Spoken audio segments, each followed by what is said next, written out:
Thanks for joining us. Now, President Akufo-Addo has arrived in Tamale to cut sod for the commencement of work on Phase 2 of the Tamale Airport. Today marks day 2 of his Northern Ghana tour.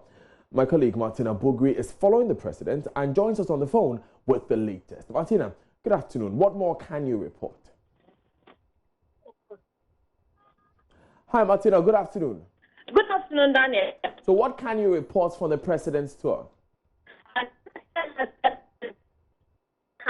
Ceremony. He said that the sword cutting, when the project is completed within 13 months, would 13 months. Right. 13 months would become a hub for air travel in the sub-region. It will also be a business destination for economic activities. He says that it will support the Northern Development Authority activities and open the place to agriculture. He tasked the within scheduled time and ensure that there is no cost overrun. He also talked of encroachment on aviation lands and tax of the airport company and the aviation ministry to work hard to ensure that there are no further encroachments on these lands. And he says that he will look into issues of health facilities, roads, and agriculture, overload. Right, Martina. It's becoming a bit difficult to hear Martina, so we'll try and re-establish a connection with her. In the meantime, it's a community in the Central Tongue constituency of the Volta region, which is dealing with a grave reality. Their only source of water, a dirty pool, is laced with algae and leeches. The story of Mafe Tove Vekpo was the highlight of the first episode in the Joy News series, Dear Nanado, which tracks government promises and the situation on the ground.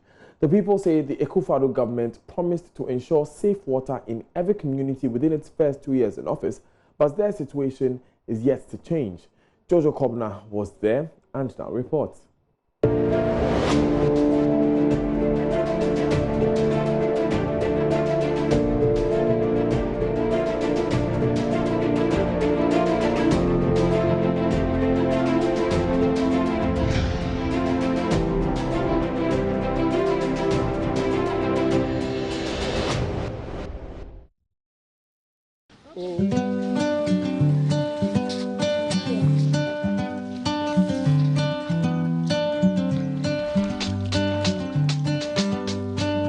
In the first 2 years of an MPP administration, under this Infrastructure for Poverty Eradication program, where every constituency will get $1 million every for rural and deprived communities.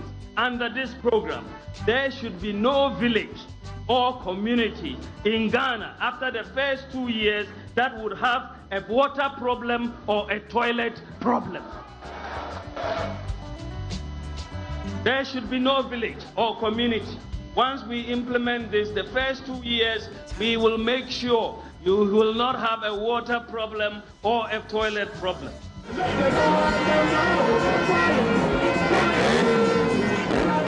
A promise from Dr. Mahmoud Bawumia when the New Patriotic Party launched this manifesto in 2016 at the La Trade Fair Center in Accra. It has been over 2 years since this assuring statement was made, and it still rings in the minds of the people. Times are wasting and times are wasting and Mafe Tove Vekpo is a farming community of 600 people in the Central Tongue constituency of the Volta region. Residents do not enjoy basic access to potable water. Running water would be a luxury they can only afford to dream and hope becomes a reality. Women and girls journey to the main source of water in the community, a pond.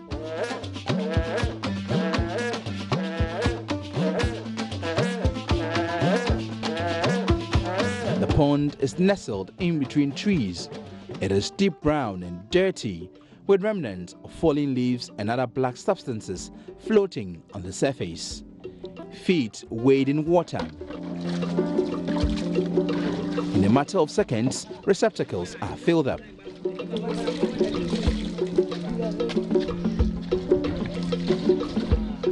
A herd of cattle make their way to drink the same source of water.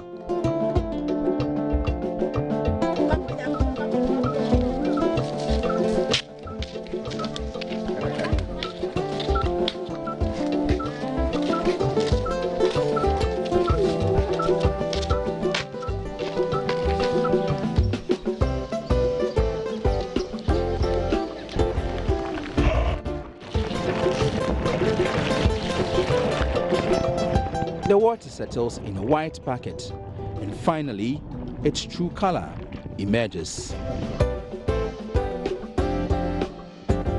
The water is used for washing, cooking, and drinking.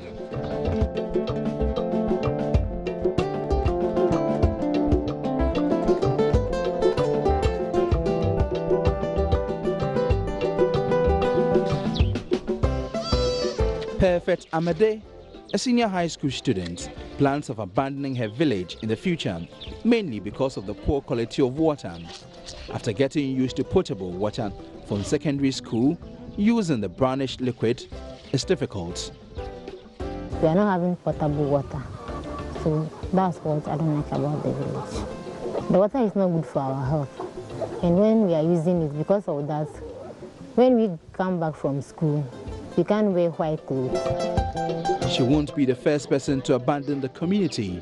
Many others have fled to urban areas for supposed better life. This village consists of a population of about 1,500, but as I'm speaking now, we can only get about 500 to 600 people living in the community because of the nature of this thing. Most youth have fled the town to other places for greener pastures. Perfect is conscious about the promise to ensure every community and village gets water 2 years of the MPP administration. Our Excellency Nana Akufo-Addo, please, you have seen the water we are taking here. As a normal human being, this water is not good for our health. So you need to do something about this for us. I think they can give this water to even their dogs to drink because of the nature of the water. If they come, we feed them water, they don't drink it. They tell us it's okay. They will leave. Upon several efforts to have this pipe brought to this village, all these attempts proved futile. Dukrola Nana Akufo-Addo, enye himle mi odukom nyebi, eshinwe, eshimele mi egbo, enabe mi la shifukpe, suku, mala duko hamene mi view hala du difayi, enabe ne de view yivukaka ko ovachedo. Wanye fukpe ne yano, mi ojila mi yano fukpe, weka de view avase. Eta toko didi mi azobe, mali amowo, ka mi ava ikposhi. Enye tetere jinemi. Tamila kudamna dukura Nana Akufo-Addo benena le shinya nava jemi odukom madimila chogbema. They are not the only community with a terrible water situation. In fact, the Assemblyman for Mafi Avedo electoral area has identified about 14 communities lacking potable water. The second out of the 14 communities is Mafi Tove Chikope.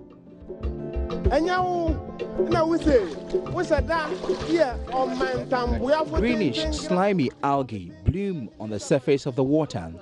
The impact of algae on drinking water is complex, as some form of algae have the ability to affect water quality for humans and animal consumption, producing toxins that can have unpleasant and even serious health effects.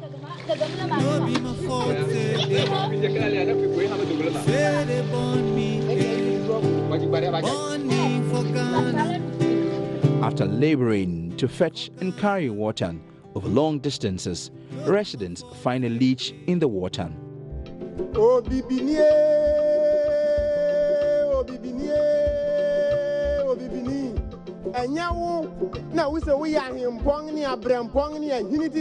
Sadness is etched in their faces.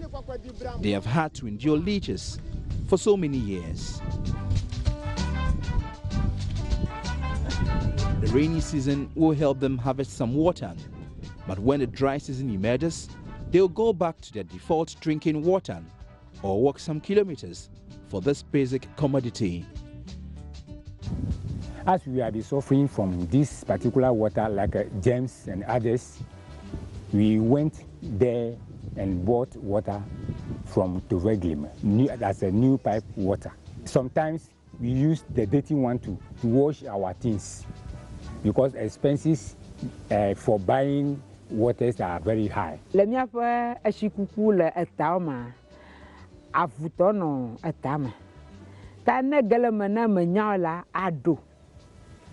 Kana dola adole manyanyago ala va for me kana amala pe na lo nto va pe ha kana afui prasi sesen la ala tovu ya ga kana nyebe makwasi fue acho donti esi atroleji la ala ga ko ala torokwe abiale no o khacha gapona neniemi. During their campaigning, they promised the whole Ghana that each community will get access to a good drinking water. But in their office of 2 years now, in our area, we haven't experienced anything in that form. If really their campaigning messages are working, then they should come to our aid for us to get a potable water. The water makes them sick. The in charge of Avedo Chips compound, Gladys Womeno, says apart from malaria and respiratory tract infections, diarrhea is the third most common disease recorded in her facility. They pass blood too. Some mucus mixed with blood. And there's some watery stew with blood. But what does that mean? That means they have infection, like bacterial infection. When they come with mucus stew, we give them metronidazole, ORS. So when they come with the diarrhea, we give them zinc tab and the ORS. Now we advise them on personal hygiene. How can this be solved? If we have potable water, that one can stop diarrhea. The district chief executive of Central Tong, Thomas Moore, says government will soon provide them potable water. They will be getting potable water very soon. Those areas, we did our survey and realized underground water will not be good. Central Tong is not like other districts or regions where you can drill a borehole and heat water. We have surface water, but don't have good underground water. It could either be salty or some mineral content. So we have, at the back of these assemblies, there's a big treatment plant there. That was financed by an Austria facility, and then it was a 10-key project. So we extended water to Avedo, which is one of the biggest communities on that line. So within that enclave, there are about 15 communities that will be connecting water to. I can tell you for sure we have 3 now, because my visit to these 3 communities, I saw them using boreholes, and the rest are under construction. So 7 under construction? Yeah, 3 are in use. So by next year, these communities you are mentioning now, I don't know if your grandmother is from any of them, but they also start getting potable water. Yes, sir. Debbie, Debbie, Debbie, Debbie, Debbie, Nasu Debbie, Debbie, Peppa, Debbie, Debbie, Debbie, Debbie, Debbie, Nasu Debbie, Debbie, Peppa, Debbie.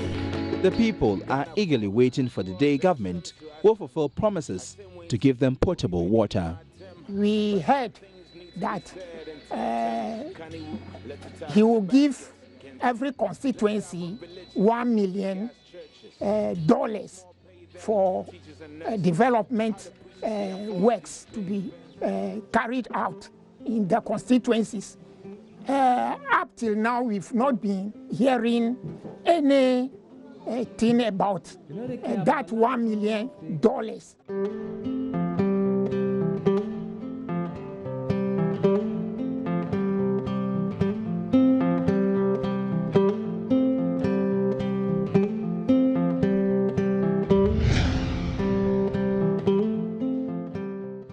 Well, earlier on the AM show, NPP MP for Second D, Andrew Ejapamesa, commended Joy News for the initiative, while admitting no one deserves to consume such water. To the commitment that His Excellency the Vice President made. If you listen to the tape carefully, he said that within 2 years of the Akufo-Addo administration, with the IPEP. So there's a condition? So, absolutely. He tagged it with the implementation of a particular program. So what has happened to the particular Infrastructure for Poverty Eradication Program. Mawabi, we live here. Government has been candid with the people of Ghana that, look, we made commitments to start IPEP from year one.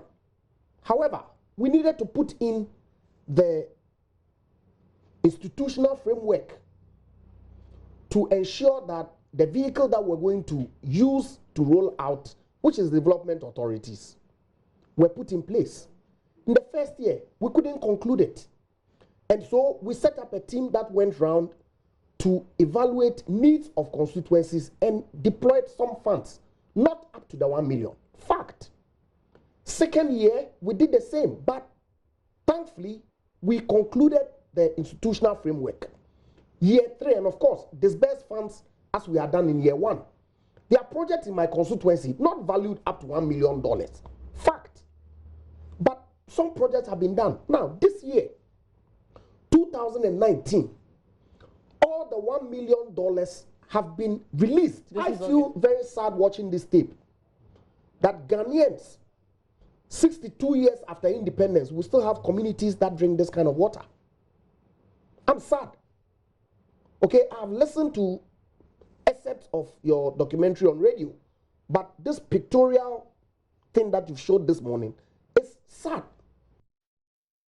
Now, everywhere around the world where people live, drains are critical, required to channel wastewater from homes. But at Atadeka in the Kong Katamanso municipality, this is not the situation. Bathwater, sewage, urine, and various liquid waste are disposed onto streets in front of their homes. Aside from inhaling the stinking air, passers-by step into these liquids and take them into their homes. My colleague Emefa Etiamwa Ele, who visited the community, reports residents fear they may contract diseases if authorities do not construct drains for them anytime soon.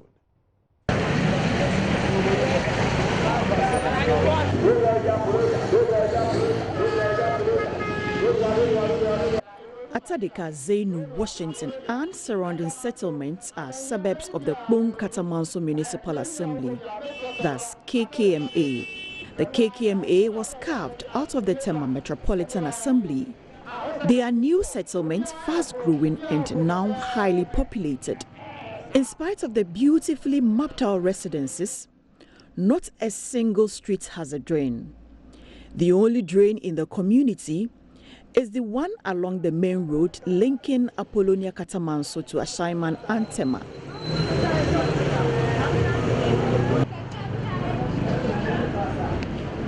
Janet is a seamstress.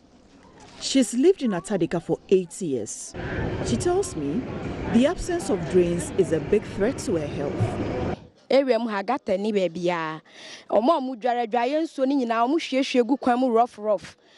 There is no single drain in this community. Everyone disposes their bath water in the open anyhow. This is bath water running in front of my office because there are no gutters. The whole place has been eroded because there are no drains to direct the flow of flood water anytime it rains. Meanwhile, I have children who play around. My shop floods anytime it rains.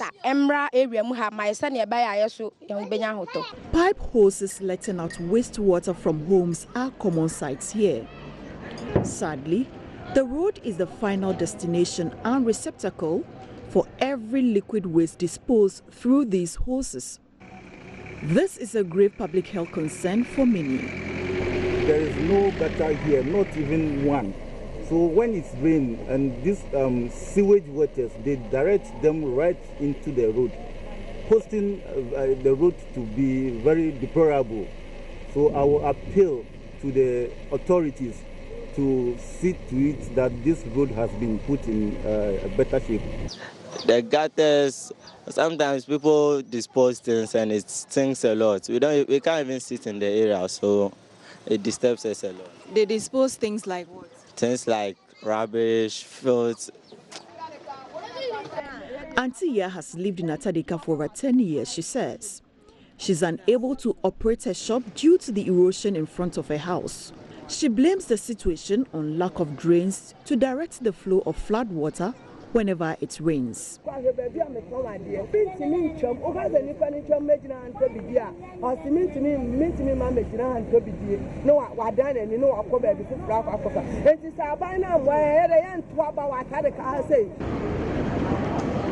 Where individuals have constructed their private drains, they are either choked with silt or garbage.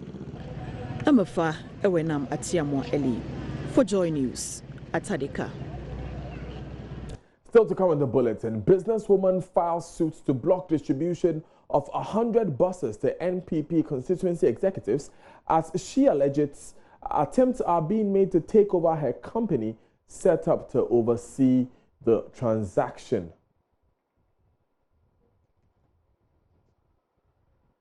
More on this after the break. Stay with us.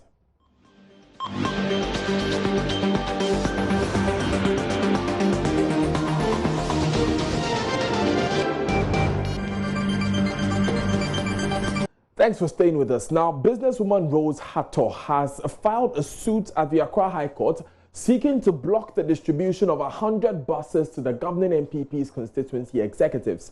The vehicles are part of the consignments the NPP chairman Freddie Blay promised to make available to constituencies prior to his election.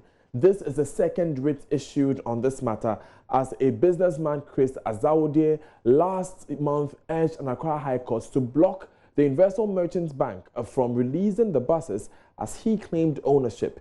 In the latest court action, Rose Hatto is seeking to block access to $5.2 million secured from the bank to purchase the buses.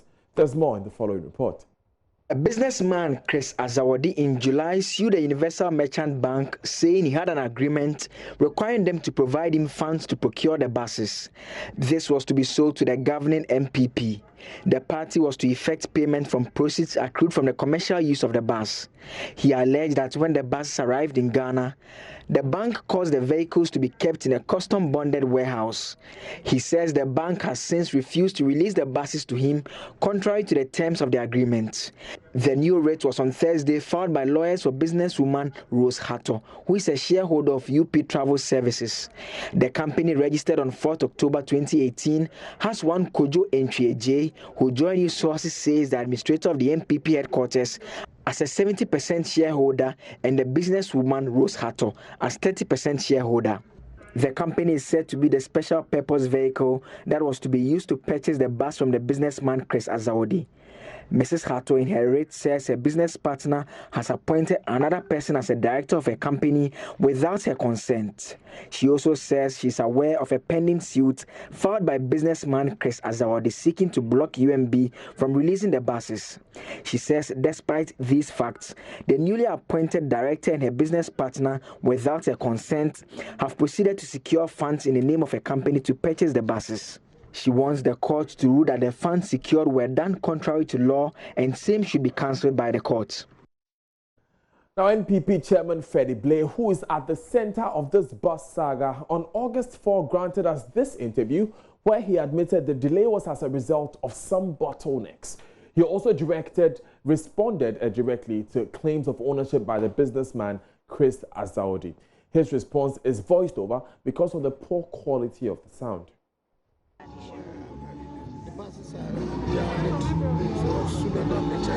For the buses, we are on it. Sooner than later, you will hear much more. We encountered some challenges and we are just about to overcome it. Does the challenge include somebody else claiming ownership of those buses? I am not claiming that somebody is claiming ownership. Because if I have distributed the buses or I have brought in the buses, how can somebody claim ownership? If the person has bought it, it is his own. If I have brought it for the benefit of my party members, so should it be. Anybody who claims he is the owner of the buses, he should take them. He doesn't need my permission to take them.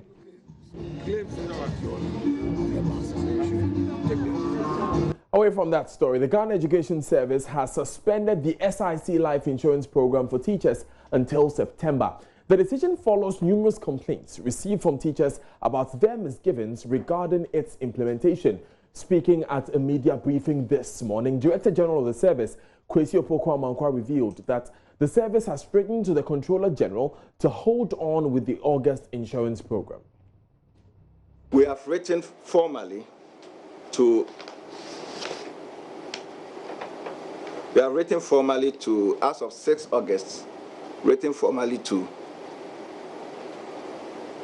Controller and Accountant General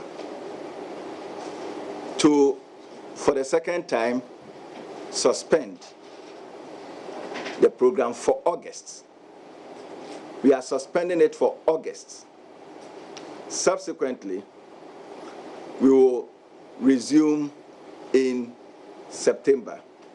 But for this period, we want to encourage all those who are not interested. We want them to come up and pick a form. Now, they have numbers that they can call or can do WhatsApp through to get the information that they need.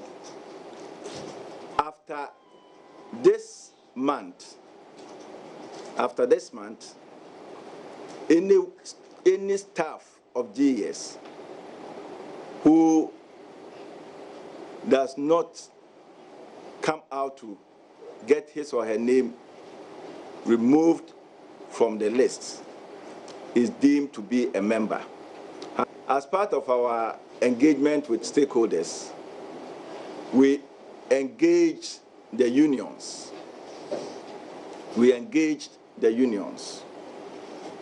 But in the course of our engagement with them, they rightly indicated to us that as far as they are concerned, this is something that is individual. Insurance is an individual thing.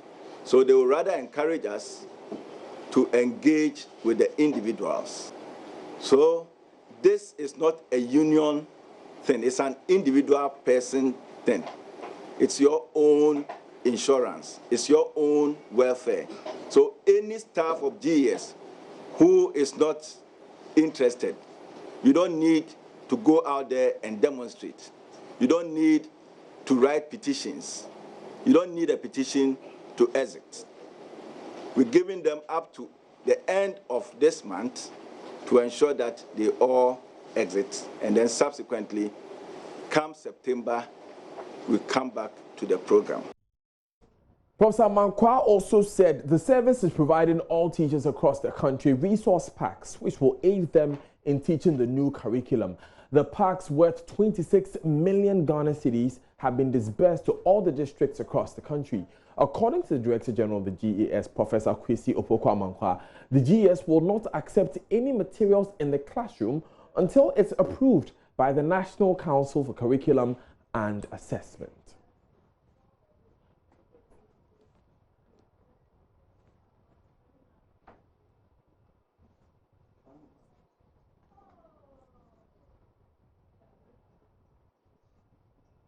Still live on Joy News today with me, Daniel Dazi. Daryl Carl joins us next with business.